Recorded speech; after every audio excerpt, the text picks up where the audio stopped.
वक्रतुंड महाकाय सूर्यकोटि समप्रभा निर्विघ्नं कुरु मे देव सर्वकार्येषु सर्वदा। लंबोदरं परमं सुंदरम् एकदन्तं रक्तांबरं त्रिनयनं परमं पवित्रम् सच्चिदानन्दरूपाय सदसव्यशक्तिहेतवे नमः शिवाय सांबाय स्वयंभुवे नमो नमः। नमस्ते शारदे देवी सरस्वती मतिप्रदे वसत्वं मम जीवाग्रे सर्वविद्याप्रदा भव। श्रीरेणुकगणेशाख्य रेवनसिद्धदेशिकं वीरशैवमताचार्य तं वन्दे जगद्गुरुं। शिवे भक्ति शिवे भक्ति शिवे भक्तिर्भवे भवे अन्यथा शरणं नास्ति त्वमेव शरणं मम त्वमेव शरणं मम त्वमेव शरणं मम। नमः पार्वतीपतये शिव हर हर महादेव। श्रीमज्जगद्गुरु पंचाचार्य महाराज की जय। ग्रामदैवत भगवान की जय। काशी विश्वेश्वर भगवान की जय। राष्ट्रसंत सद्गुरु शिवलिंग शिवाचार्य महाराज की जय। सब शिवाचार्य महाराज की जय। संत शिरोमणि मन्मथ स्वामी महाराज की जय। सब साधु संत महाराज की जय। बजरंग बली हनुमान की जय। हर हर महादेव। भारत माता की जय। वंदे मातरम। मानव धर्माचा विजय असो। धर्मानेच विश्वाला शांती मिळते। गौ माता की जय। सरस्वती माता की जय। अपने अपने माता पिता की जय। नमः पार्वती पतये शिव हर हर महादेव। सर्वांनी 5 मिनिट का होईना हाताने टाळी आणि मुखाने पंचाक्षरी महामंत्रामध्ये सहभागी व्हायचं आहे। एक टाळी। नमः शिवाय ओम नमः शिवाय नमः शिवाय। सर्वांनी बोला खाली बसलेल्यांनी जय भोले शिवाय नमः शिवाय ओम नमः शिवाय नमः शिवाय ओम नमः शिवाय नमः शिवाय ओम नमः शिवाय नमः शिवाय ओम नमः शिवाय नमः शिवाय ओम नमः शिवाय नमः शिवाय ओम नमः शिवाय जय भोले नमः शिवाय ओम नमः शिवाय नमः शिवाय ओम नमः शिवाय जय भोले एक ताली नमः शिवाय ओम नमः शिवाय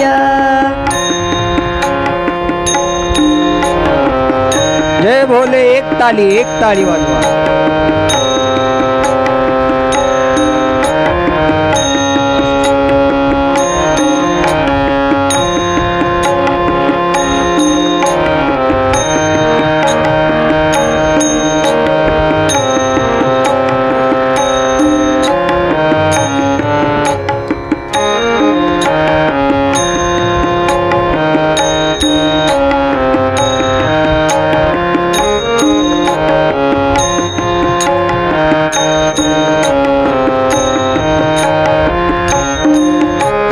सौराष्ट्र सोमनाथञ्च श्रीशल्यमल्लिकार्जुनम् उज्जयिनी महाकालेशम् ओंकारं ममलेश्वरं नमः सर्वांनी बोला एक ताळी नमः शिवाय जय भोले शिवाय नमः शिवाय ओम नमः शिवाय परल्यं वैजनाथञ्च डाकिन्यं भीमशङ्करं सेतुबन्धे तु रामेशं नागेशं दारुकावने ओम नमः शिवाय नमः शिवाय ओम नमः शिवाय नमः शिवाय ओम नमः शिवाय नमः शिवाय ओम नमः शिवाय नमः शिवाय ओम नमः शिवाय नमः शिवाय ओम नमः शिवाय वाराणस्यातु विश्वेशं त्र्यम्बकं गौतमी तटे हिमालये तु केदारं कृष्णेशं शिवालये नमः जय भोले। शिवाय ओम नमः शिवाय नमः शिवाय ओम नमः शिवाय एतानि ज्योतिर्लिङ्गानि सायं प्रात् पठे नर सप्तजन्म कृतं पापं स्मरणेन विनश्यति नमः शिवाय ओम नमः शिवाय जय भोले। नमः शिवाय ओम नमः शिवाय नमः शिवाय ओम नमः शिवाय नमः शिवाय जय भोले। ओम नमः शिवाय नमः शिवाय ओम नमः शिवाय नमः शिवाय ओम नमः शिवाय दोनों हाथ ऊपर करके एक साथ ताली बजा के जय भोले नमः शिवाय ओम नमः शिवाय खाली बसलेल्यांचा आवाज आला पाहिजे खाली बसलेल्यांचा आवाज आला पाहिजे. जय भोले. नमः शिवाय. ओम नमः शिवाय.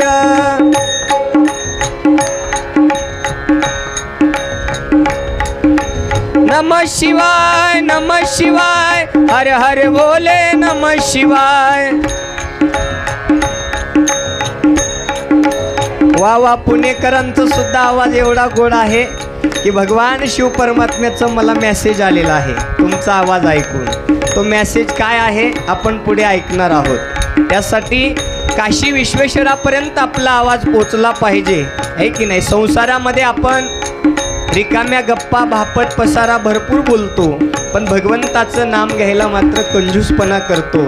पण या काशी विश्वनाथाच्या प्रांगणामध्ये आपल्याला गोड अंतकरणाने मोठ्या आवाजामध्ये भगवंताचं नाम घ्यायचं आहे. प्यार से बोलो नमः शिवाय. ओम नमः शिवाय. आवाज. नमः शिवाय. नमः शिवाय. हर हर बोले नमः शिवाय. वाह वाह. हर हर बोले नमः शिवाय.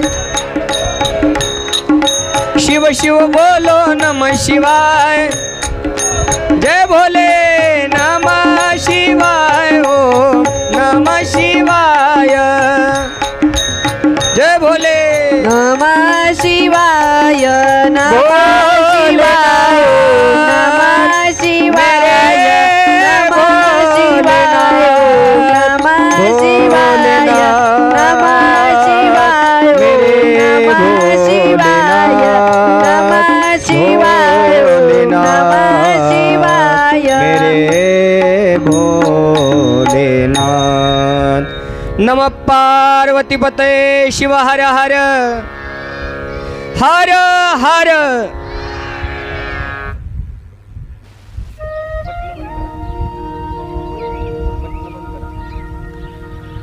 अनंत कोटी ब्रह्मांड नायक शाश्वत वैभवाचा स्वामी देवाधिदेव शंभू महादेवांच्या दिव्य चरणी अनंत कोटी साष्टांग प्रणिपात समर्पित करून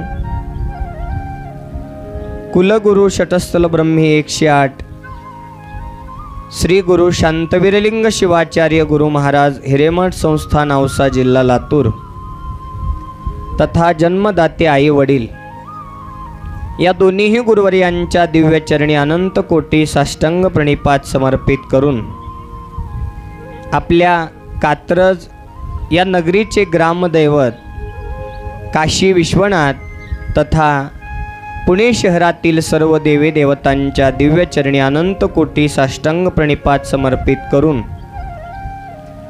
वसुंधरा रत्न राष्ट्रसंत सद्गुरु शिवलिंग शिवाचार्य गुरु माऊलीसह सर्व शिवाचार्य गुरु महाराजांच्या दिव्य चरणी अनंत कोटी साष्टांग प्रणिपात समर्पित करून संत शिरोमणी मन्मथ माऊलीसह सर्व साधू संतांच्या दिव्य चरणी अनंत कोटी साष्टांग प्रणिपात समर्पित करून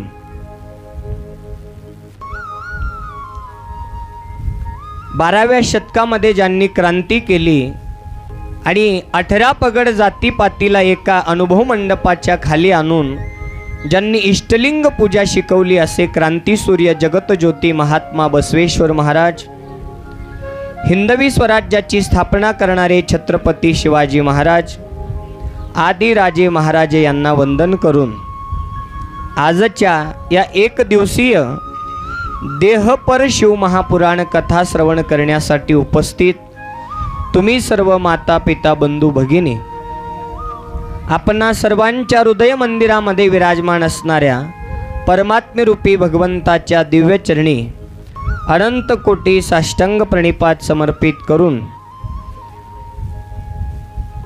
परमपुण्यभूमी शिवक्षेत्र तीर्थक्षेत्र संतभूमी विद्येचं माहेरघर म्हणून ज्या पुणे नगरीला ओळखलं जातं, या पुणे नगरीमध्ये जो कोणी भक्त जो कोणी विद्यार्थी येतो त्याच्या जीवनाचं नक्कीच सोनं झाल्याशिवाय राहत नाही. कारण पुणे शहराच्या जवळच आळंदी हे पुण्यधाम आहे. तिथं सुद्धा संत ज्ञानेश्वर माऊलींनी समाधी घेतलेली आहे आणि त्या ज्ञानेश्वर माऊलींचं सुद्धा आराध्य दैवत जर कोण असेल तर ते असे सिद्धेश्वर भगवान आहेत। आळंदी हे गाव पुण्यभूमी ठाव, दैवताचे नाव सिद्धेश्वर। अशा या परमपुण्यभूमीमध्ये आजच्या या एक दिवसीय शिवमहापुराण कथेचं आयोजन करण्याचं निमित्त कैलासवासी बाळकृष्ण त्र्यंबकप्पा काळे फौजी मेजर हे हैदराबाद या ठिकाणी आपल्या ड्युटीवरती कार्यरत होते। रिटायरमेंट झाल्यानंतर काही आजारानुसार त्यांना त्या ठिकाणी या जगातून निघून जावं लागलं आणि त्या बाळकृष्ण त्र्यंबकप्पा काळे यांच्या प्रथम वर्ष श्राद्धानिमित्त आजच्या या शिवमहापुराण कथेचं आयोजन। आता वर्षश्राद्ध का करावं, पुण्यस्मरण का करावं, या देहाला आल्यानंतर आपलं आद्य कर्तव्य काय आहे, आपण आलो कुठून आणि जायचं कुठं आहे, एवढंच आपल्याला 1.5 तासाच्या शिवमहापुराण कथेमधून श्रवण करायचं आहे। तत्पूर्वी काळे परिवारांच्या वतीनं या ठिकाणी या भक्तिमय वातावरणाच्या माध्यमातून पुण्यस्मरण प्रथम वर्ष श्राद्ध, पुण्यस्मरण का ठेवायचं तर त्याच्या मागचं विशिष्ट कारण आहे की आपल्या पूर्वजांनी, आपल्या वाडवडिलांनी चांगल्या केलेल्या कार्याची आठवण, चांगल्या केलेल्याचं स्मरण या शिवभक्तीच्या माध्यमातून, कीर्तनाच्या माध्यमातून, प्रवचनाच्या कथेच्या माध्यमातून आपणा सर्वांना त्याचं स्मरण व्हावं यासाठी हा अट्टहास केलेला असतो। अन्यथा बरेच आईबाप एकीकडे आहेत, मुले एकीकडे आहेत, आहे की नाही। आईबापांची मुलांना किंमत नाही, मुलांची आईबापांना किंमत नाही। अशा पद्धतीच्या वातावरणामध्ये सुद्धा काळे परिवारांचं कौतुक करावं तेवढं कमी आहे। ज्यांचं मूळ गाव हे घारगाव आहे, तालुका जिल्हा बीड, म्हणजे कपिलधार निवासी संत शिरोमणी मन्मथ माऊलींनी ज्या बीड जिल्ह्यामध्ये आपलं अधिष्ठान मांडलं, वीर शैव लिंगायत धर्माची त्या ठिकाणी जागृतता केली आणि त्या संत शिरोमणी मन्मथ माऊलींच्या पदस्पर्शाने पुनीत झालेल्या बीड जिल्ह्यामध्येच आपल्या बाळकृष्ण अप्पांचा जन्म झालेला आहे। हे सुद्धा एक आपल्यासाठी भाग्याची गोष्ट आहे। आणि त्यांच्या पश्चात त्यांची पत्नी आहे ते म्हणजे शारदाबाई बाळकृष्ण काळे, त्यांचा मुलगा आहे ब्रजेश बाळकृष्ण काळे, दुसरा मुलगा आहे राजेश बाळकृष्ण काळे।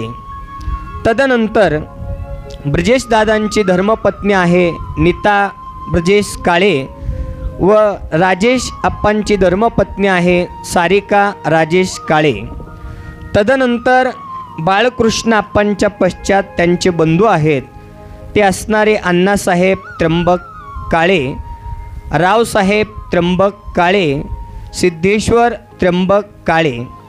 तदनंतर त्या ठिकाणी सौ सुलभा प्रभुलिंग काळे, त्यांच्या पश्चात हा त्यांचा परिवार आजच्या या नामस्मरणामध्ये सहभागी झालेला आहे, गंगाबाई सुरेश काळे। तदनंतर बहीण असणाऱ्या प्रभावती आदिनाथ चिपाडे, सुशीला लक्ष्मण लोखंडे आणि तदनंतर सर्वच काळे परिवार, सर्वच लोखंडे परिवार यांनी या बाळकृष्ण अप्पांच्या या प्रथम वर्ष श्राद्धानिमित्त एक दिवसीय शिवमहापुराण कथेचं या ठिकाणी आयोजन करावं आणि या जन्माला आल्याचं सार्थक करून कुठेतरी बाळकृष्ण अप्पांच्या आत्म्याला शांती मिळावी यासाठी हे नामस्मरण या ठिकाणी ठेवलेलं आहे। पण काळे परिवारांना विशिष्ट अशा प्रकारे कुमार सागर महाराजांची ओळख नव्हती, आहे की नाही। आणि या शिवमहापुराण कथेचं सुद्धा नियोजन म्हणजे कसं झालेलं आहे, रिकाम्या जागा भरा, आहे की नाही। म्हणजे नियोजित नव्हतं, पण तरीसुद्धा आपले जे आमचे परमशिष्य आहेत, कुमार सागर महाराजांचे लाडके शिष्य म्हणून ज्यांना आम्ही गौरवितो असे आपल्या लोणीघाट नगरीचे शिवभक्त परायण बाबूराव अप्पा, रामेश्वर अप्पा मिटकरी, बाबूराव अप्पा यांची गेल्या 3 महिन्यापासून आमची ओळख झालेली आहे। पण असं नातं जुळलेलं आहे की जवळजवळ गेल्या अनेक वर्षापासून, गेल्या अनेक जन्मापासून आमची त्यांची ओळख झालेली आहे असं नातं जुळलं बरं का. कारण विनाकारण कोणाचीही भेट जीवनामध्ये होत नसते. काहीतरी कारणास्तवच आपल्याला एकमेकांची भेट ऋणानुबंधाच्या एका अनुषंगानं आपल्याला भेट होत असते. त्याच पद्धतीनं बाबूराव आप्पांची या ठिकाणी भेट झाली आणि त्यांनी गेल्या 2 महिन्याखाली आपल्या गावामध्ये स्वखर्चातून जवळजवळ त्यांना एक 80-90 हजार रुपये आणि बाकीचा खर्च तर सोडला, 1.5-2 लाख रुपयाच्या घरामध्ये गेला असेल. 5 दिवसीय शिवमहापुराण कथेचं त्यांनी आयोजन करून सर्व भक्तांना शिवभक्तीचं ज्ञानामृत पाजवलं आणि विशिष्ट त्या नामयज्ञ सोहळ्यामध्ये गोरगरिबांच्या नेत्र तपासणीसाठी सुद्धा पुण्यावरून आपले गुरुलिंग आप्पा, रामेश्वर आप्पा मिटकरी त्यांची पूर्ण टीम घेऊन डॉक्टर साहेबांची लोणी घाटला आले आणि जवळजवळ 300 ते 400 लोकांच्या डोळ्याची मोफत तपासणी करून त्यांना मोफत चष्मे वाटप केले. हे मिटकरी परिवारांना त्यांच्या वडिलांची, त्यांच्या पूर्वजांची, त्यांच्या गुरूंची कृपा लाभलेली आहे म्हणून त्या वडिलांची संत रामेश्वर आप्पांचे जे संस्कार आहेत ते मिटकरी परिवार घेऊन जात आहेत. विनाकारण कुणीच कुणाची स्तुती करत नसतं. त्या स्तुती करण्यामागे सुद्धा त्यांनी केलेलं एक चांगलं कार्य आपल्या समोर येतं आणि म्हणून अशा प्रकारे आमच्या बाबूराव आप्पांनी पुन्हा दुसऱ्यांदा माझं परवा दिवशी गणपतीच्या समोर कीर्तन ठेवलं होतं रोलनी घाटमध्ये. कीर्तन झाल्यानंतर कीर्तन करून दुसऱ्या दिवशी कपिलधारला आप्पांचीच एक रूम आहे तिथं, ती रूम सागर महाराजांच्या नावाने कार्तिक पौर्णिमेला बुक करून दिली. एवढा मोठा दयाळू अंतकरणाचा आपला बाबूराव आप्पा आहे, त्यांच्यासाठी एकदा जोरदार टाळ्या झाल्या पाहिजे, आहे की नाही. आणि त्यांनी तिथून येऊन लोहाऱ्यामध्ये मी बसायला उशीर, नुसतं पाय धुवून पाणी पित होतो माय. एवढ्यामध्ये बाबूराव आप्पांचा पुन्हा फोन आला आणि महाराज तुम्हाला अर्जंट पुण्याला सकाळी 10 वाजेपर्यंत पोहोचायचं आहे. काय निमित्त आहे तर आपल्या बाळकृष्ण आप्पांच्या पहिल्या वर्ष श्राद्धानिमित्त कुठेतरी 1-1.5 तासाचं नामस्मरण करून आपल्या या काळे परिवारांना या दुःखातून कसं तरी बाहेर निघता येईल आणि बाळकृष्ण आप्पांच्या आत्म्याला शांती लाभेल यासाठी आपण थोडंसं नामस्मरण करूया. त्यांच्या शब्दाला मान देऊन अगदी काही क्षणामध्ये आम्ही त्या ठिकाणी रात्री 11 वाजता निघालो आणि पहाटे 4 वाजता इथं पुण्यामध्ये पोहोचून तुमच्या आमच्या या भेटीसाठी, या बाळकृष्ण आप्पांच्या आत्म्याला शांती लाभावी यासाठी या 1 दिवसीय शिवमहापुराण कथेचं आयोजन करून आपण त्या नामयज्ञ सोहळ्यामध्ये सहभागी झालेलो आहोत. प्रथमतः मी भगवान शिवपरमात्म्याच्या चरणी प्रार्थना करेन, हे शंभू महादेवा, बाळकृष्ण आप्पा जिथं असतील तिथं त्यांना सुख शांती समाधान लाभू दे आणि त्यांच्या पश्चात जो काही त्यांचा परिवार आहे की नाही, पत्नी असेल, मुलगा असेल, भाऊबंद असेल, त्यांना त्या दुःखातून सावरून त्यांना पुढे त्यांच्या जीवनामध्ये प्रगती करण्याची सद्बुद्धी तू दे, त्यांच्यावरती कृपादृष्टी तू कर, अशी प्रथम त्या ठिकाणी मंगल कामना करून त्यांना या ठिकाणी भावपूर्ण आदरांजली वाहून आपण आपल्या 1 दिवसीय शिवमहापुराण कथेला या ठिकाणी प्रारंभ करीत आहोत. जीवनामध्ये आपण जन्माला आल्यानंतर काही ऋण आहेत आपल्यावरती. आई वडिलांनी आपल्याला जन्म दिलेला आहे.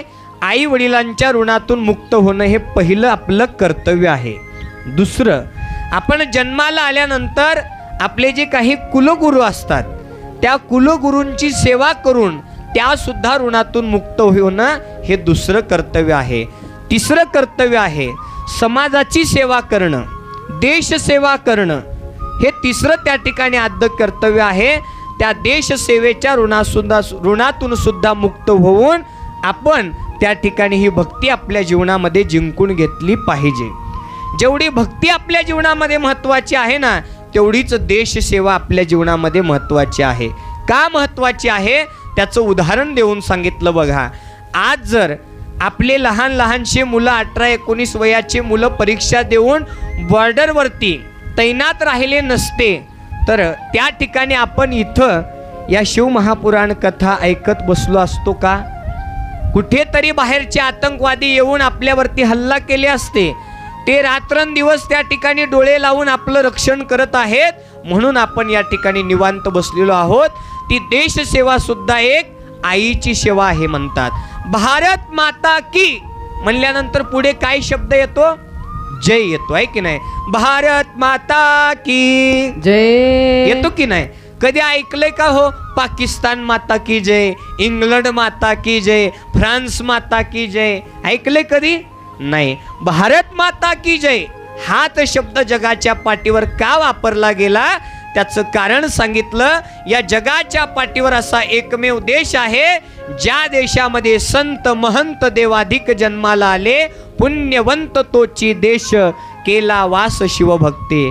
भारत या शब्दाचा अर्थ आहे भा म्हणजे भास्कर, भा म्हणजे विद्या आणि रत म्हणजे रममान होणं. विद्येमध्ये रममान होणारा देश जर कोणता असेल तर तो भारत आहे. आणि त्यातल्या त्यात त्या भारत देशामध्ये सर्वात श्रेष्ठ जर राज्य कोणतं असेल तर ते आपलं महाराष्ट्र राज्य आहे. त्या महाराष्ट्र राज्यामध्ये छत्रपती शिवरायांसारखे वीर राजे जन्माला आले, क्रांती सूर्य जगत ज्योती महात्मा बसवांनांसारखे महात्मे जन्माला आले, ऐक नाही. सावित्रीबाई फुले सारख्या त्या ठिकाणी विद्वान शिक्षिका त्या ठिकाणी जन्माला आल्या, वीर झाशीच्या राणी जन्माला आल्या, संत ज्ञानेश्वर, संत मन्मथ माऊली, संत लक्ष्मण, संत तुकाराम याच महाराष्ट्र राज्यामध्ये जन्माला आले. आणि ही भूमी अगदी पवित्र पुण्यवान त्या ठिकाणी झाली. आणि म्हणूनच आपण कुठेतरी या भक्तीमध्ये रममान होऊन सुखाच्या अधिकाराची भागीदारी झालेलो आहोत. या जन्माला आल्यानंतर आपल्याला कुठेतरी आपल्या जन्माचं सार्थक करून घ्यायचं आहे. 84 लक्ष जन्म फिरक्यात अवचित प्राप्त नरदेह. 84 लक्ष जन्म योनी फिरून शेवटचा जन्म आपल्याला माणसाचा मिळालेला आहे. या माणसाच्या जन्मामध्ये आपल्याला येऊन काय करायचं आहे तर मी सांगितल्याप्रमाणे काही ऋणातून मुक्त व्हायचं आहे. जर तुम्हाला प्रश्न केला जन्माला आल्यानंतर तुमच्या जीवनामध्ये तुमचा पहिला गुरु कोण तर तुम्ही काय सांगाल? खाली बसलेल्यापैकी इकडं माझ्या महिला मंडळ माय मावल्या आहेत, इकडं पुरुष मंडळ आहेत. तुमचा पहिला गुरु कोण? वा क्या बात. एकदा त्या आप्पांसाठी जोरदार टाळ्या झाल्या पाहिजे. पुणे म्हणजे तिथं काय उणे, आहे की नाही? पुणे म्हणजे तिथं काय उणे. पुणे म्हणजे विद्येचं माहेरघर आहे. जितकं वक्ता श्रेष्ठ आहे तितकाच पुण्यामध्ये राहणारा श्रोता सुद्धा श्रेष्ठ आहे. पण ढेप्याप्पा वक्त्यामध्ये 35 विषयाचं ज्ञान असणं हे शास्त्रामध्ये गरजेचं सांगितलेलं आहे. 35 विषयाचं पाहिजे तरच ऐकणाऱ्यामध्ये त्याचा कुठेतरी प्रभाव पडतो, परिवर्तन होतो. ते 35 विषय कोणते आजपर्यंत तुम्ही कधी ऐकले नाहीत, पुढेही ऐकणार नाहीत. शास्त्रामध्ये त्या 35 विषयाचं त्या ठिकाणी निरूपण करून सांगितलेलं आहे की नाही? वेदांत 1, व्याकरण 2, उपनिषद 3, वेद 4, श्रुती 5, पुराण 6, तत्वज्ञान 7, संस्कृत 8, ऋचा 9, संहिता 10, वास्तु 11, ज्योतिष 12, कृषिस 13, स्थापत्य 14, आयुर्वेद 15, परमरहस्य 16, गाथा 17, शिवपाठ 18, काकडा 19, सिद्धांत शिकामणी दासबोध 20, विचारसागर 21, वृत्ती प्रभाकर 22, लिंग पुराण 23, संत चरित्र 24, शिवमहापुराण 25, शिवलीलामृत 26, शिवनामावली 27, रुद्रपठण 28, शिवसहस्त्रनाम 29, पंचदश 30, पंचीकरण 31, सार्थ अनुभवामृत 32, गायन 33, भारूड 34 आणि पाऊल खेळतो की नाही आपण ते पाऊल 35. या 35 विषयाचं ज्ञान ज्या वक्त्यामध्ये आहे, ज्या सांगणाऱ्या महात्म्यामध्ये आहे, दॅट इज द परफेक्ट कथाकार, दॅट इज द परफेक्ट कीर्तनकार, दॅट इज द परफेक्ट प्रवचनकार म्हणायला काही हरकत नाही. आणि जो वक्ता 35 विषयाचं ज्ञान घेऊन या श्रोत्यावरती त्या ठिकाणी उपदेश करत आहे, नक्कीच त्या श्रोत्यावरती त्या ठिकाणी त्याचा परिणाम झाल्याशिवाय राहणार नाही आणि त्या उपदेशाने त्या श्रोत्यामध्ये परिवर्तन झाल्याशिवाय राहणार नाही. त्यासाठी गुरु करावा बळकट मग धरावे, आहे की नाही? एक म्हण आहे, गुरु करावा बळकट. गुरु आपल्याला त्या ठिकाणी कसा करायचा आहे? परिपूर्ण असणारा, संपूर्ण असणारा, आहे की नाही? आपल्याला चहा करायचा आहे. चहासाठी आपण पातेलं गॅसवरती ठेवलेलं आहे. पहिल्या चुली होत्या, आता गॅस आहे म्हणले, बटन दाबलं की गॅस सुरू होतो म्हणले. गॅसवरती पातेलं ठेवलं, त्याच्यामध्ये पाणी टाकलंय, दूध टाकलंय, पत्ती टाकलेली आहे.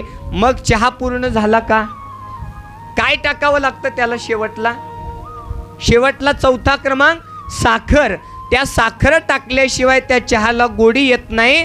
ज्या पद्धतीनं पाणी असो, दूध असो, पत्ती असो, गॅस असो, सगळं काही असेल, पण त्या चहाला विशिष्ट अशा प्रकारे मिश्रण, विशिष्ट अशा प्रकारे गोडी कुठपर्यंत येत नाही, जोपर्यंत आपण त्यामध्ये साखर टाकत नाही तोपर्यंत त्या चहाला परिपूर्णता येत नाही. तसंच त्याच पद्धतीनं परिपूर्ण अशा प्रकारचा गुरु आपल्याला जर आपल्या जीवनामध्ये लाभला तर परिपूर्ण ज्ञान आपल्याला आपल्या जीवनामध्ये प्राप्त होतं. आणि प्रथमतः या ठिकाणी आई वडील हे पहिले गुरु सांगितलेले आहेत. बरं झालं आप्पा तुम्ही आई नाही म्हणलं, कारण बऱ्याच गावामध्ये असं होतं आहे की नाही, पहिला गुरु कोण म्हणून जर प्रश्न विचारला तर आई म्हणून मोकळे होतात आणि बापाला बाजूला ठेवतात. एकट्या आई विना प्रपंच होतो का हो? आई आणि बाप शिव आणि शक्ती समान आहेत. ते दोघेही त्या प्रपंचामध्ये लागतात, तेव्हा प्रपंच पूर्णत्वाला जातो, संसाराचा गाडा पुढे चालतो. आज तागायत बाळकृष्ण आप्पांच्या जीवनामध्ये, त्यांच्या पत्नीच्या जीवनामध्ये किती दुःख असेल पहा. एक संसाराचा गाडा, एक संसाराचा चाक म्हणजे पती आहे, एक संसाराचा चाक म्हणजे पत्नी आहे. दोघे मिळून एक जरी चाक निसटला तर संसार उघड्यावरती येतो. त्या माईला विचारा जिचा पती अर्ध्यावरती तिला सोडून गेलेला आहे, त्या पतीचं दुःख, त्या संसाराचं दुःख त्या माईला विचारा. आणि म्हणून आई वडिलांनी त्या ठिकाणी आपल्या उच्च मुला मुलींना योग्य संस्कार देणं वेळोवेळी कर्तव्य आहे. बघा आज तागायत आजच्या या शिवमहापुराण कथेच्या माध्यमातून जन्माला आल्यानंतर आपल्या मुला आणि मुलींना आपण कोणतं कार्य सोपवलं पाहिजे एवढं जरी आपण कळालं, एवढं जरी ऐकलं तर आजची कथा फळाला आली असं म्हणायला काही हरकत नाही. समजा आपल्याकडे 3 मुलं आहेत, मी काय म्हणतोय 3 मुलं आहेत, तर त्या 3 मुलांना 3 प्रकारच्या सेवा करण्याची संधी प्रत्येक आईनं दिली पाहिजे.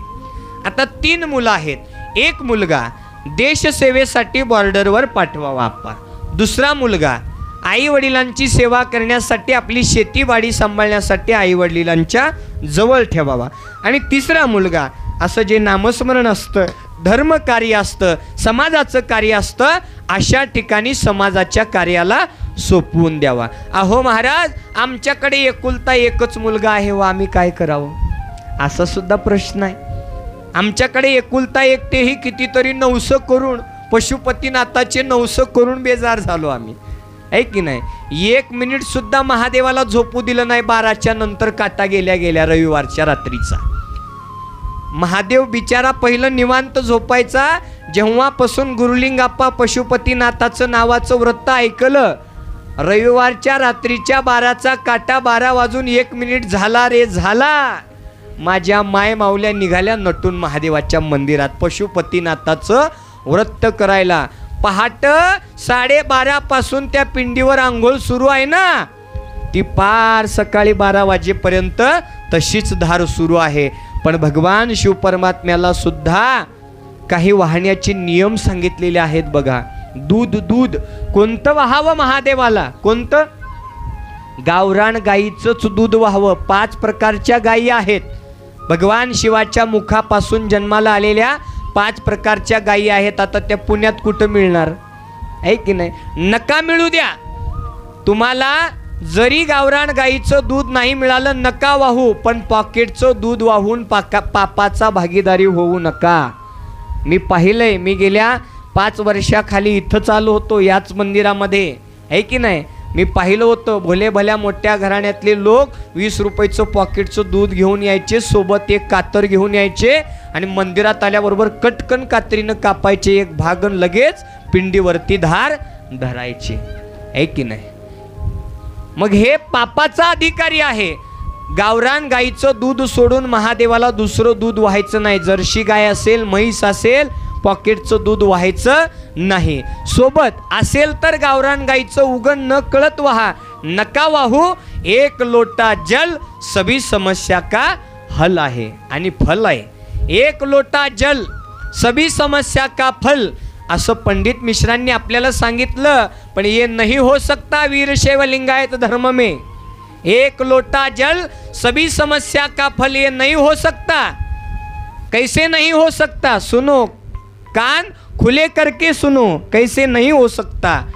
जब तक आपके गले में इष्टलिंग नहीं, जब तक आपके गले में इष्टलिंग नहीं, तब तक एक लोटा जल सभी समस्या का हल ये नहीं हो सकता. भगवान शिव परमात्मा काय म्हणत आहेत बघा. तुम्ही शिवलिंगाला येऊन जलधार करण्या अगोदर, तुम्ही या मंदिरामध्ये येऊन त्या शिवपिंडीला जलधार करण्या अगोदर जोपर्यंत तुम्ही तुमच्या गळ्यात असलेल्या इष्टलिंगाला जलधार करत नाही, तोपर्यंत माझ्या पिंडीवरची धार सुद्धा माझा महादेव मान्य करत नाही. हे त्रिवार सत्य आहे. म्हणून अगोदर प्रथम पूजा कोणती? गळ्यातल्या इष्टलिंगाची. असला तर बरं. आता किती जणांच्या गळ्यात आहे? हात वरी करून सांगा. तुमच्या आईची शपथ. वा, भाग्यवान आहेत म्हणले. बऱ्याच जणांच्या गळ्यात आहे की नाही? प्रसंग असा आहे, आपली तरुण पिढी आप्पा वाम मार्गाला चाललेली आहे. त्याचं कारण काय? आई बापाच्याच गळ्यात लिंग नाही. आई बापच कधी मंदिराची पायरी चढत नाहीत, लेकरं कधी चढतील हो? आणि म्हणून लेकरांना उच्च संस्कार देण्याची ही संधी आपल्याला. अहो, तुम्ही आम्ही किती भाग्यवान आहोत बघा. वीरशैव लिंगायत धर्मामध्ये जन्माला आलेला प्रत्येक भक्त किती भाग्यवान आहे. कान उघडे ठेवून ऐका. कोरोनाच्या महामारीमध्ये किती जण होते? हात वरी करून सांगा. सगळेच होतो हो महाराज. कशाला नाव काढताय? आता गेलेली पिढा जाऊ द्या, आहे की नाही? कशाला नाव काढताय, आहे की नाही? तेव्हा माणुसकी कळाली, पैशाला किंमत आली नाही. माय माणसातला माणूस त्या ठिकाणी जागी झाला. कोरोनाच्या काळामध्ये हजारो मंदिरं बंद होते, हजारो तीर्थक्षेत्र, हजारो मठ, हजारो त्या ठिकाणी ज्योतिर्लिंग त्या ठिकाणी बंद होते. एका तरी मंदिरात जाता आलं माय तुम्हाला? इकडे एका तरी तीर्थक्षेत्राला दर्शनाला जाता आलं नाही.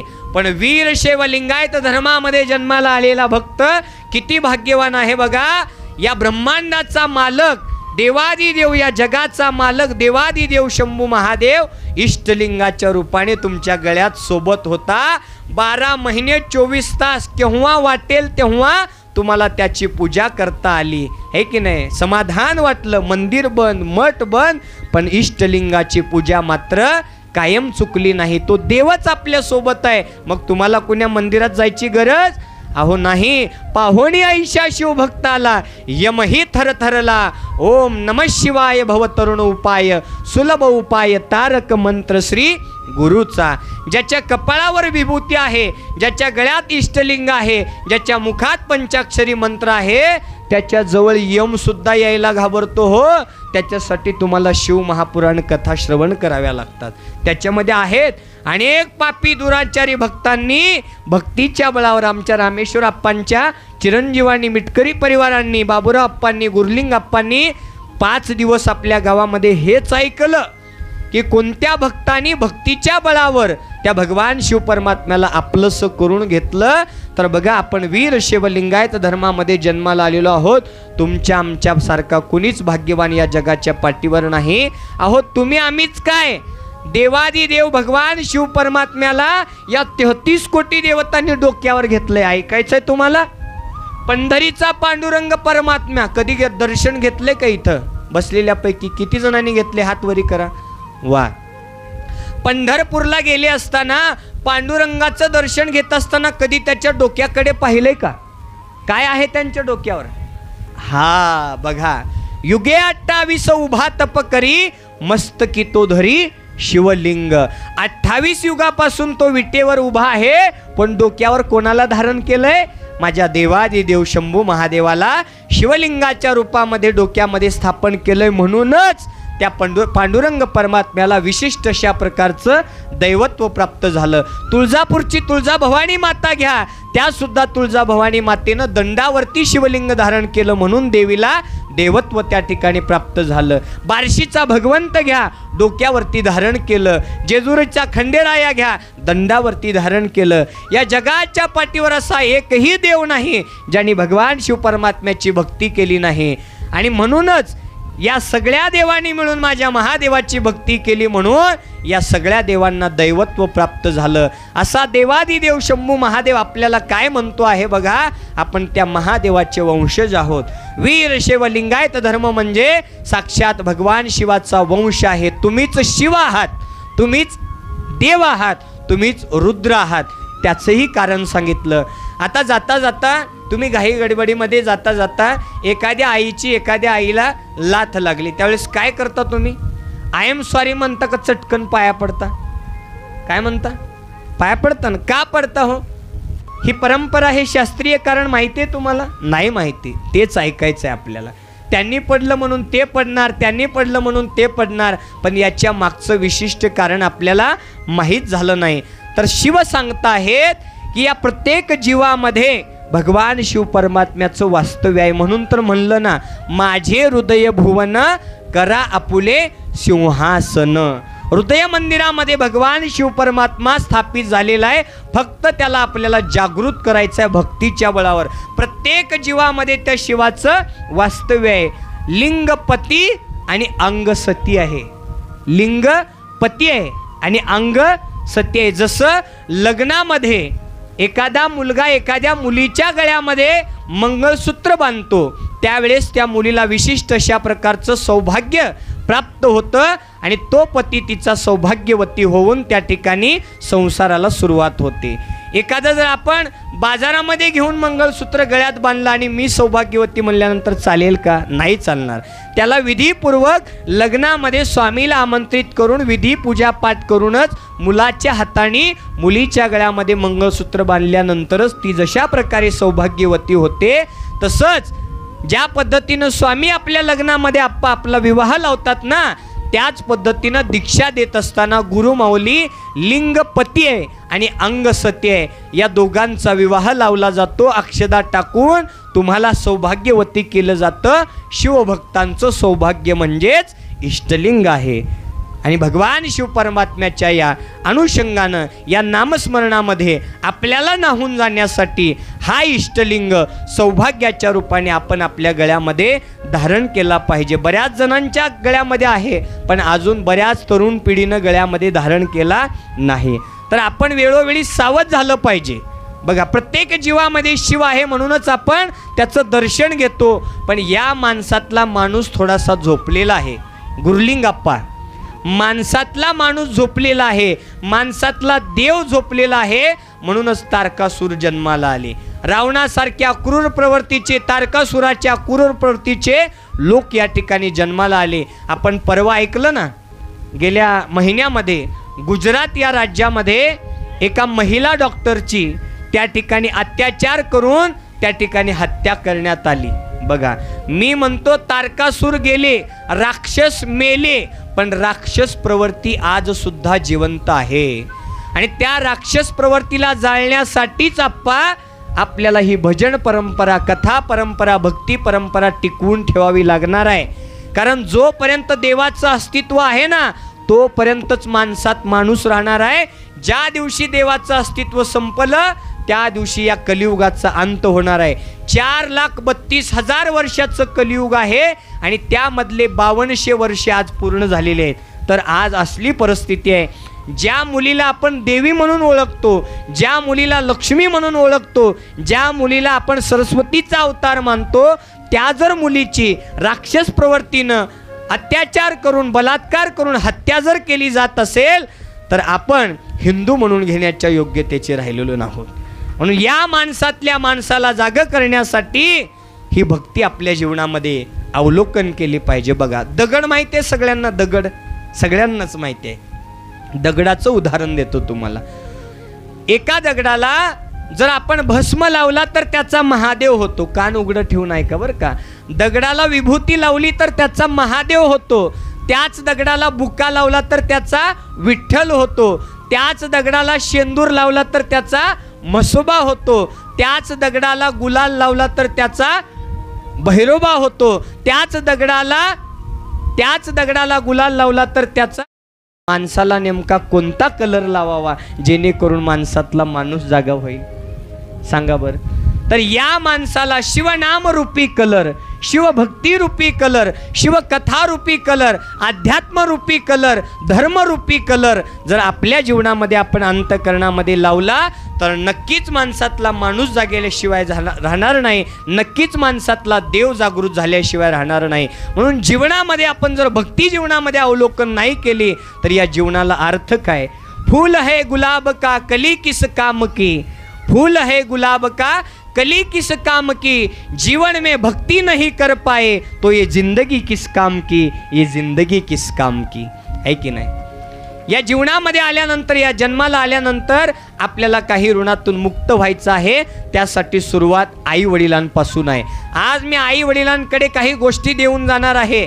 त्या जर आई वडिलांनी गोष्टीचं पालन केलं तर आपली संतती वाम मार्गाला जाणार नाही, आपली संतती आपल्या कुळाला डाग लावणार नाही. या व्यासपीठावरून महादेवाची शपथ घेऊन तुम्हाला सांगतो. फक्त मी सांगतो त्या पद्धतीनं आपल्याला कार्य करायचं आहे. आहे की नाही? बघा, ज्या वेळेस आपलं लेकरू गर्भामध्ये वाढत होतं त्यावेळेस आजच्या तरुण पिढीतल्या माझ्या मायमाऊलीनं काय केलं हो? सत्य सांगायचं बरं का, खोटं बोलायचं नाही. काय केलं हो? गर्भामध्ये मूल वाढत असताना हातामध्ये काय होता? हातामध्ये काय होता? माईच्या मोबाईल होता. अँड्रॉइड, हातात बसणार नाही, हातात मावणार नाही एवढा मोठा मोबाईल होता.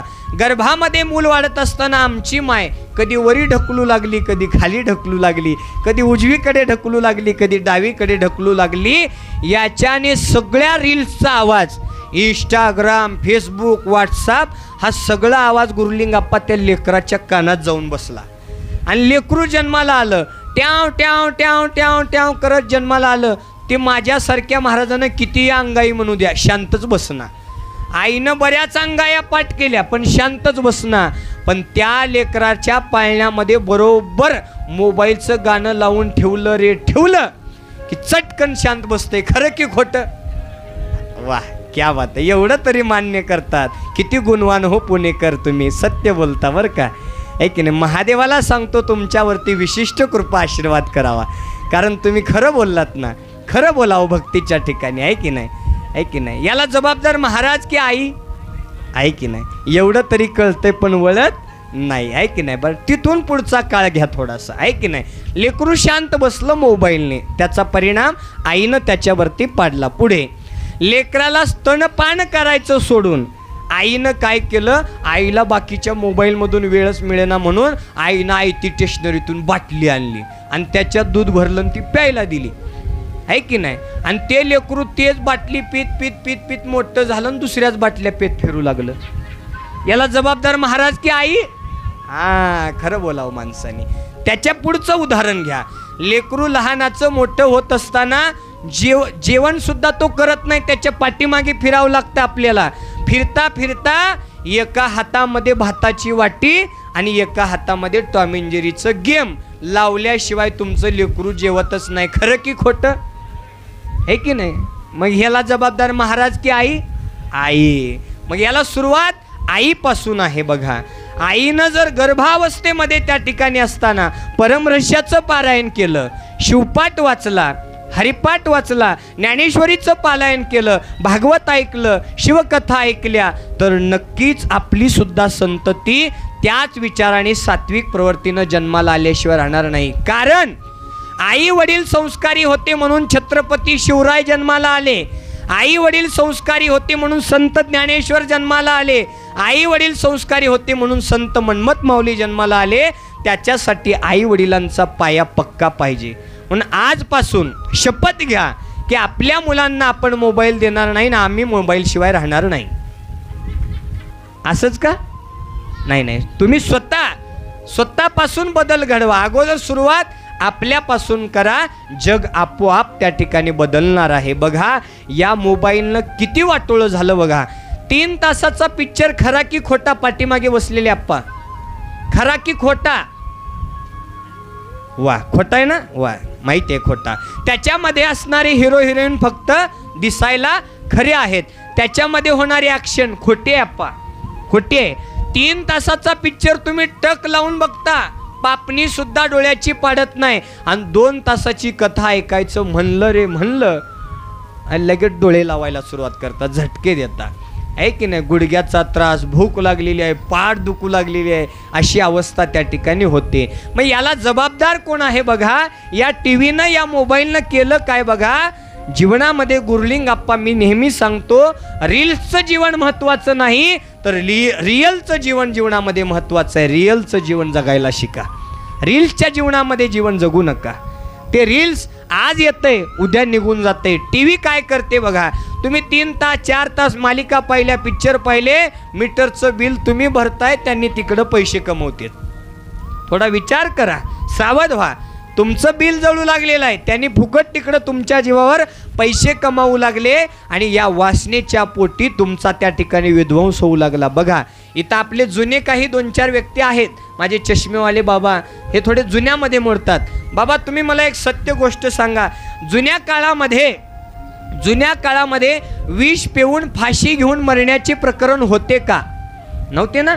या 3 तासाच्या पिक्चरमध्ये पाहिलं, या 3 तासाच्या मालिकेमध्ये पाहिलं, खोटं खोटं विष प्यायचं, खोटं खोटं त्या ठिकाणी फाशी घ्यायची, तिच्यासाठी त्याच्यासाठी जीव द्यायचा, खोटं खोटं करायचं. आणि आमच्या तरुण मुलामुलींनी त्या पिक्चरमधलं खोटं पाहिलं ढेपे आप्पा, आणि इथं खरं करून आपल्या कुळाला डाग लावून जीवन उद्ध्वस्त केलं. हे कितपत त्या ठिकाणी आपण योग्य मार्गाला चाललेलो आहोत बघा. मार्ग चुकून आपण जात आहोत, सावध झालं पाहिजे. पिक्चर आपल्याला धोक्यामध्ये टाकतो आहे आणि भक्ती आपल्याला आपल्या जीवनाचा मार्ग दाखवून शेवटी मोक्षाचा अधिकार करून देत आहे. पहा आणखी पुढे ऐकूया. जुन्या काळामध्ये आप्पा, मी तुम्हालाच प्रश्न करणार आहे, जुन्या काळामध्ये आप्पा पळून जाऊन लग्न करायची प्रथा होती का? नव्हती बाबा. पण याच पिक्चरमध्ये सैराट आला आणि कसं पळून जायचं हे तिथं खोटं पाहिलं आणि इथल्या मुलामुलींनी खरं केलं आणि कुळाला डाग लावून आपल्या पूर्ण 7 पिढ्याचा त्या ठिकाणी विध्वंस करू लागला. याला जबाबदार मोबाईल आणि टीव्ही आहे. पहा जुन्या काळामध्ये बाबा एका हातामध्ये चहाचा ग्लास आणि एका हातामध्ये असं सिगारेट होतं का? तिथं खोटं पाहिलं आणि आमच्या या मुलांनी इथं खरं केलं आणि आपलं जीवन उद्ध्वस्त करून टाकलं. जुन्या काळामध्ये बाबा मदिरा प्राशन करायची प्रथा होती का? जुन्या काळामध्ये मदिरा म्हणजे काय माहीतच नव्हतं हो. पण त्याच टीव्हीमध्ये दाखवलं, खाली लिहिलेलं येतं, मदिरा प्राशन करने से जीवन उद्ध्वस्त होता है, सिगारेट ओढने से कॅन्सर होता है. खाली दाखवलं जातं पण आपण ते पाहून सुद्धा त्या ठिकाणी त्याचा वापर करतो. टीव्हीमध्ये पाहिलं की तिनं मला सोडून गेल्यामुळं मी बाटली हातामध्ये घेतली आणि म्हणून त्यांनी खोट आणि आपल्या कलियुगातल्या पोरांनी खरं करून आपलं जीवन. याला जबाबदार टीव्ही आणि मोबाईल आहे. इकडं बसलेल्यांनी सांगा, जुन्या काळामध्ये असे मुलांनी शॉर्ट कपडे घालायची प्रथा होती का? झाशीची राणी किती जणांना माहिती आहे? हातवरी करून सांगा. झाशीची राणी नाही, टीव्ही मध्ये बघितलेली सांगा. बघितलेली मी म्हणत नाही. झाशीच्या राणीचा इतिहास किती जणांना माहिती आहे? फक्त हातवरी करून सांगा. बऱ्याच जणांना झाशीच्या राणीचा इतिहास माहिती आहे. झाशीच्या राणीनं ज्यावेळेस ब्रिटिशांच्या जीवनामध्ये युद्धाचा त्या ठिकाणी काळ सुरू होता, तर 9 वारे साडीमध्ये डोक्यावरचा पदर न पडू देता त्या झाशीच्या राणीनं त्या ब्रिटिशांसोबत युद्ध करून त्यांना पळवून लावलं. डोक्यावरचा पदर सुद्धा पडू दिले नाही, अंग भरून वस्त्र होते. म्हणून त्या काळामध्ये ढेप्याप्पा बलात्कार अत्याचाराचे प्रकरण नव्हते. आज या टीव्हीमध्ये या मालिकेमध्ये शॉर्ट कपडे घालण्याची प्रथा पाहिली आणि आपली तरुण पिढी तशाच प्रकारचे वस्त्र धारण करून वासनेच्या बळी पडू लागले. याला जबाबदार माय आणि बाप आहेत. त्यांनी मोबाईल आणि टीव्हीला थोडंसं दूर ठेवून जर त्यांच्यामध्ये गीता दिली, त्यांच्या हातामध्ये शिवपाठ दिला, त्यांच्या हातामध्ये परमरहस्य दिला, येताना जर त्यांना इथं कथेला घेऊन आलात तर नक्कीच संतांचे चरित्र त्यांच्या जीवनामध्ये अवतरतील आणि नक्कीच तुमची संतती चांगल्या मार्गाने वाटचाल केल्याशिवाय राहणार नाही. हे व्यासपीठावरून मी सत्य रूपाने सांगायला मागे पाहणार नाही. म्हणून जबाबदार तुम्ही आहेत. घरामध्ये तुम्ही काय करता तेच तुमचे त्या ठिकाणी पुढे लेकरं कार्य करत असतात. म्हणून सुरुवात आईबापांनी त्या ठिकाणी आपल्या जीवनामध्ये करायचे. म्हणून वेळ वाया जाऊ देऊ नका. अहो मुलींना आईबापांनी जन्म दिला, त्या आईबापांचे काही ऋण आहेत, त्या ऋणातून तुम्ही मुक्त झालं पाहिजे. मुलाचं काय कर्तव्य आहे, मुलीचं काय कर्तव्य आहे बघा. मुलगा आणि मुलगी याच्यामध्ये बापाच्या जर सगळ्यात जवळचं कोण असेल तर कोण असतं? मुलगी असते, आहे की नाही? मुलीसाठी तिचा बाप हिरो असतो, पिक्चरमधला हिरो, पिक्चरमधली हिरोनी खरी नाही. तुमच्या जीवनामध्ये संघर्ष करून हाडाचं काड्या रक्ताचं पाणी करून ज्यांनी तुम्हाला वाढवलं, लहानाचं मोठं करून तुम्हाला काबिल बनवणारे तुमचे मायबाप खरे हिरो आणि हिरोईन आहेत. त्यांच्यासाठी जगायला शिका, त्यांच्यासाठी मरायला शिका. शिवमहापुराण कथेमध्ये मार्कंडेयासारख्या भक्तांनी आपल्या आईबापासाठी महादेवाशी झुंज दिली आणि 14 वर्षाचं आयुष्य आप्पा 14 कल्पामध्ये प्राप्त करून घेतलं. आईबापाच्या डोळ्यातल्या अश्रूची किंमत आपल्या मुला आणि मुलींना असणं गरजेचं आहे. म्हणून मुलगी ही बापाच्या जवळची असते. मुलीसाठी बाप काहीही करायला तयार असतो. रातपाट शेतामध्ये काबाड कष्ट करतो, व्यवसाय करतो, नोकरी करतो.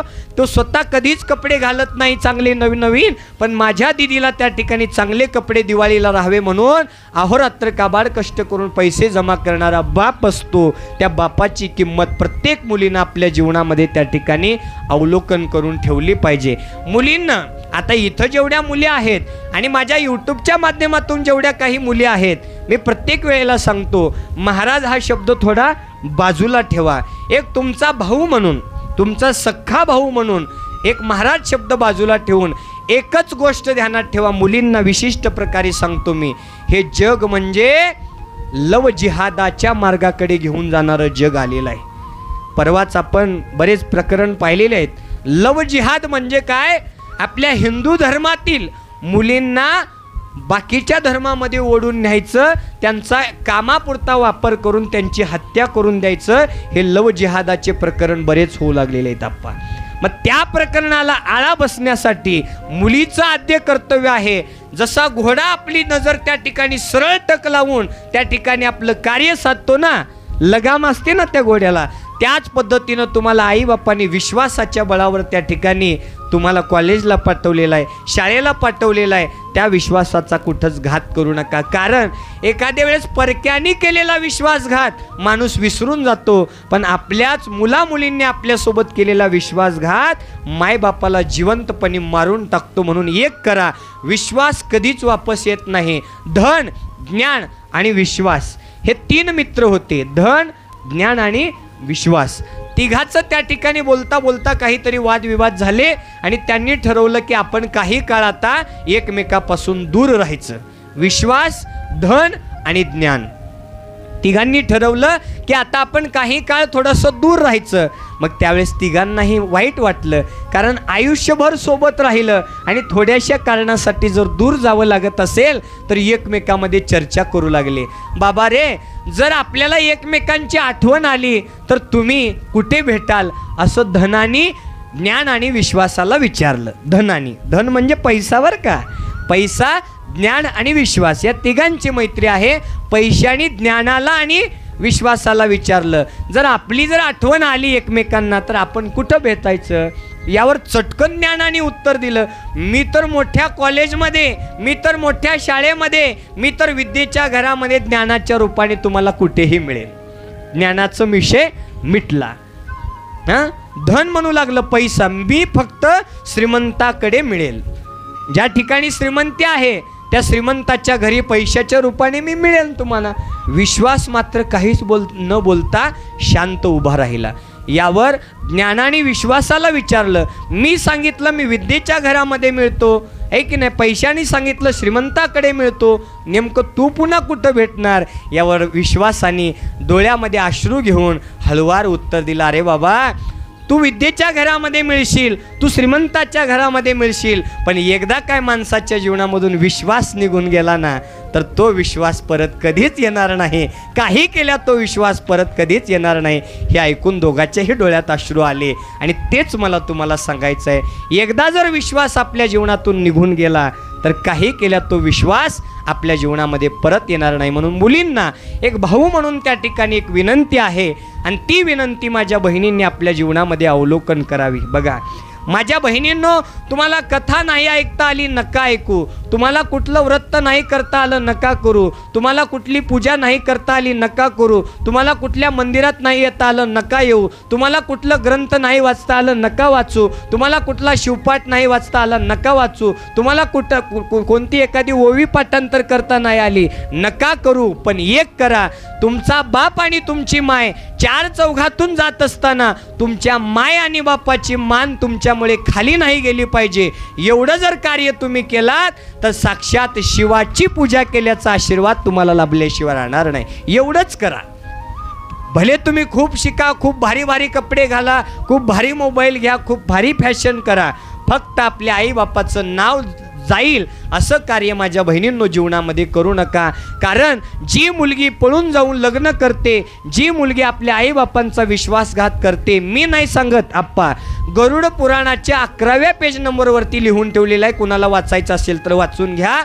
ज्या मुलीचं कन्यादान तिच्या बापाच्या जीवनामध्ये प्राप्त होत नाही, जी मुलगी पळून जाऊन लग्न करते, त्या मुलीचा बाप मेल्यानंतर नरक यातना भोगतो असं स्पष्ट त्या ठिकाणी गरुड पुराणामध्ये लिहिलेलं आहे. माझ्या बहिणींनो, तुम्ही ठरवा.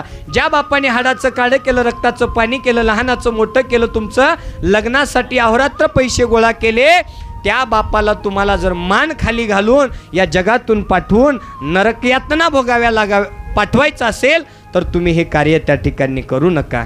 चांगल्या मार्गावरती, सत्य मार्गावरती, मुलगा असो मुलगी असो, हसत जगा, भ्यायची गरज नाही, समाधानाने जगा. मुलगी आहे म्हणून माघार नाही, मुलीलाही तितकंच प्राधान्य आहे. तुमची जिंदगी आहे, हसत जगा, प्रेमळ अंतकरणाने जगा, फक्त आई वडिलांच्या संस्कारावरती जगा. एवढं जरी तुम्ही केलात ना तर शिवभक्ती केल्याचं पुण्य तुमच्या जीवनामध्ये प्राप्त झाल्याशिवाय त्या ठिकाणी राहणार नाही. मुलांनी सुद्धा तेच करा. मुलांनी एवढ्याशा क्षणिक प्रेमाच्या अधीन जाऊन, प्रेम प्रेम प्रेम म्हणजे काय हो, प्रेम वेगळा आणि मोह वेगळा आप्पा. प्रेम म्हणजे निस्वार्थ, जिथं बंधन नाही, जिथं वासना नाही, जिथं स्वार्थ नाही, जिथं शारीरिक सुखाची अपेक्षा नाही, त्याला प्रेम म्हणतात. आणि हे कोणतं प्रेम हो, शारीरिक सुखासाठी केलं, स्वार्थापोटी केलं, तिनं माझी झाली पाहिजे, मी त्याचा झाला पाहिजे असं धमकी देऊन एकमेकांना केलेलं प्रेम नाही, तो मोह आहे. त्याला नाव मोह आहे. म्हणून प्रेम देवावर करा, प्रेम आई वडिलांच्या संस्कारावर करा. प्यार लड़की से और लड़के से क्या करते हो, एक दिन दिल टूट जाएगा. प्यार लड़की से और लड़के से क्या करते हो, एक दिन दिल टूट जाएगा. प्यार करना है तो वतन से करो, प्यार करना है तो माँ बाप के संस्कार से करो, मर कर भी नाम अमर हो जाएगा, मर कर भी नाम अमर हो जाएगा. है की नाही. आज आपल्या बाळकृष्ण आप्पांनी मृत्यूनंतर सुद्धा अजरामर होऊन गेले. त्याचं कारण त्यांनी जीवनामध्ये देशसेवा केलेली आहे. आणि तीच देशसेवा, आई वडिलांच्या संस्काराची सेवा प्रत्येक मुलामुलींनी आपल्या जीवनामध्ये केलं पाहिजे. आणि तशा प्रकारे आपण या आपल्या मुलामुलींना संस्कार देण्यासाठी इथून पुढे होणाऱ्या शिवकथेमध्ये, कीर्तनामध्ये, प्रवचनामध्ये आपले मुलं मुली या ठिकाणी या शिवमहापुराण कथेला, प्रवचनाला घेऊन यावं. एवढंच या आजच्या एक दिवसीय शिवकथेच्या माध्यमातून आपल्या सर्वांना संदेश देऊन. बोलण्यासारखं खूप आहे. आमच्या आईला माहिती आहे, इकडं आमच्या बाबूराव आप्पांना माहिती आहे, इकडं आमच्या मिटकरी आईला माहिती आहे की महाराज जर एकदा बोलू लागले, आहे की नाही. आमचा अर्धवट संच आहे, आता लांब असल्यामुळं आम्ही अर्धवट संच आणलेला आहे. आमची पूर्ण 7 जणांची टीम आहे. शिव महापुराण कथेच्या माध्यमातून प्रत्येक गावामध्ये आम्ही संस्काराचं, ज्ञानाचं, धर्माचं कार्य घेऊन त्या ठिकाणी आम्ही कार्य करत आहोत. कारण ढेपे आप्पा, धर्मो रक्षती रक्षतः. आपण जर धर्माचं पालन केलं तर धर्म आपलं रक्षण करणार आहे. म्हणून वेळ वाया जाऊ देऊ नका, सावध व्हा. हिंदू म्हणून जन्माला आलो आहोत, त्या हिंदू धर्माचं कार्य आपण आपल्या जीवनामध्ये कार्य करून संतांचे विचार, राजे महाराजांचे विचार आपण आपल्या जीवनामध्ये अवलोकन करून घेणं गरजेचं आहे. त्यासाठी विशिष्ट अशा प्रकारचा वेळ लागतो. 7 दिवसाची कथा लागते, प्रत्येक दिवसाचं शेड्यूल ठरतं आणि त्यामध्ये बरंच ज्ञान आपल्याला त्या ठिकाणी प्राप्त होतं. महाराजांच्या आत्तापर्यंत जवळजवळ 1032 कथा त्या ठिकाणी पूर्ण झालेल्या आहेत. त्या 1032 कथा आपल्याला आपल्या घरी ऐकण्यासाठी कुमार सागर महाराजांचे यूट्यूब चॅनल आहे. प्रत्येकाकडे मोबाईल आहे, त्या मोबाईलचा योग्य वापर करा. मोबाईलवरती यूट्यूबवरती जाऊन कुमार सागर महाराज लोहारेकर, आई म्युझिक आणि भक्तिधारा हे 2 यूट्यूब चॅनल आहेत. त्या यूट्यूब चॅनलला सर्वांनी सबस्क्राईब करून घ्या. बेल आयकॉनचं बटन क्लिक करून घ्या. म्हणजे झालेल्या कथा, झालेले भजन, गायन, भारूड, गवळणी तुम्हाला घरी बसल्या ऐकायला मिळतील. येणाऱ्या कथा, कीर्तन, भजन, भारूड घरी बसल्या ऐकायला मिळतील. आमचे ढेपे आप्पा असतील, आडगाळे अण्णा असतील, मिटकरी आप्पा असतील, बाबूराव अण्णा असतील, गुरली पापत असतील, हे सर्वजण काशी विश्वेश्वर या ग्रुपच्या माध्यमातून आमचं रोजचं या ठिकाणी कथा ऐकत असतात. ढेपे आप्पांनी आल्याला चर्चा केली, महाराज आम्ही तुमचं रोज काशी विश्वेश्वर या ग्रुपवरती त्या ठिकाणी आम्ही कथा ऐकतो. ढेपे आप्पांचं हे एक कौतुक ऐकून आनंद वाटला की पुण्यामध्ये सुद्धा या ठिकाणी भक्ती जिवंत आहे, भक्ती जिवंत राहणार आहे. गेल्या 5 वर्षाखाली मी इथं आलो होतो, लहान 5-7 वर्ष झाली असतील बहुतेक.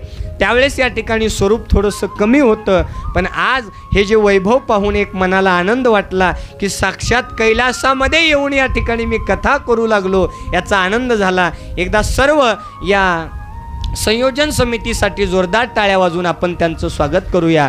येणाऱ्या काळामध्ये गोरगरिबांना, भक्तांना त्या ठिकाणी व्यवस्था व्हावी यासाठी काशी विश्वेश्वर भक्त निवास वसतिगृह या नावाने त्या ठिकाणी ती वस्ती उभा करत आहेत.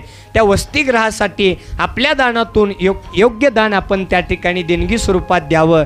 धर्मकार्याच्या ठिकाणी दान द्यावं. बघा, आपल्या 100 यातून खरं तर 25 रुपये दान करायला सांगितले आप्पा, पण तुम्हाला जमल त्या पद्धतीनं 10 रुपये तरी 100तून आपण दान करावं. का करावं? तर उरलेल्या 90 रुपयाला 10 रुपये दान केलेल्याचं पुण्य त्या ठिकाणी लाभतं. कारण पैसा येत असताना तळतळाट घेऊन येतो, त्या तळतळाटातून आपण किराणा खरेदी करतो, तो दोष त्या किराणामध्ये, त्या स्वयंपाकामध्ये उतरतो.